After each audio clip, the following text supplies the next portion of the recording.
Ladies and gentlemen, welcome back to the Martin Dreyfus Show and welcome back to our continued coverage of the Russia-Ukraine crisis. After yesterday's UN meeting, Russia escalated its attack on Ukraine and started pummeling its second largest city, Kharkiv, which we talked about Ukraine holding strong for a couple of days ago. So without any further ado, we're going to let the news take it away. Turning now to the crisis in Ukraine, it's been almost a full week since the Russian invasion, and there are clear signs this morning Russia is shifting its strategy on the ground. But Ukraine forces refuse to back down. NBC's Jay Gray is along the Ukraine-Polish border with more on the developing situation there and on the front lines. Overnight, the desperate rush to escape Ukraine continues. To this point, more than 500,000, many too young to fully understand, leaving their lives and often loved ones behind. So hard and so scary about my husband. I don't want to say goodbye. But not nearly as dangerous.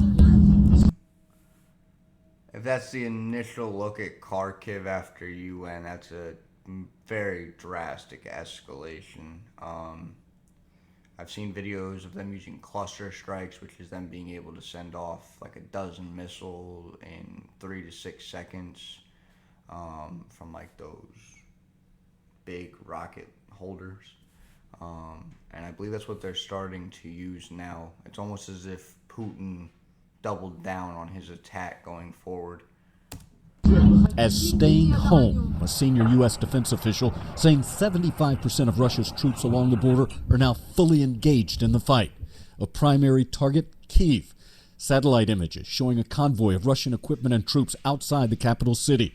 A line That convoy was out there before the UN meeting, and it actually halted outside of the city before the UN meeting.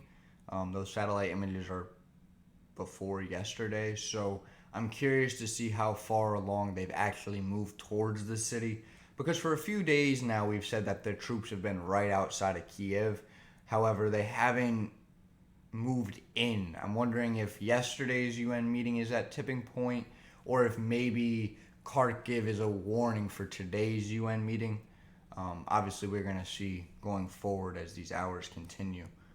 And that overnight reportedly grew to more than 40 miles long.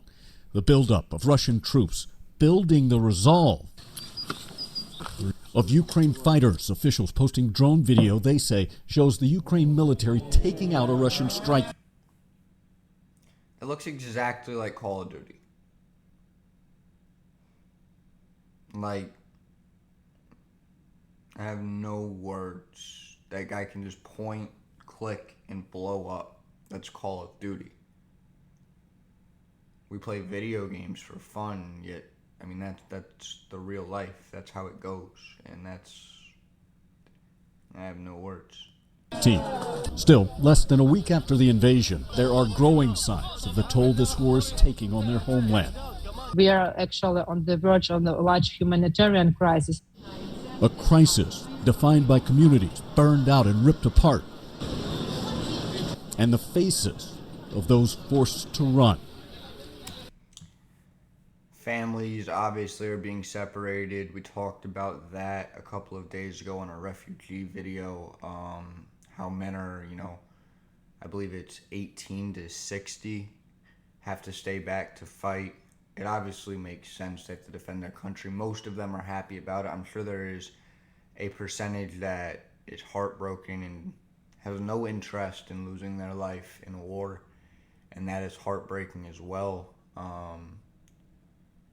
In that same video, we covered how there's now going to be hereditary illnesses because of the trauma going to be caused in mothers, babies, fathers, similar to Nazi Germany, depending on how long this continues.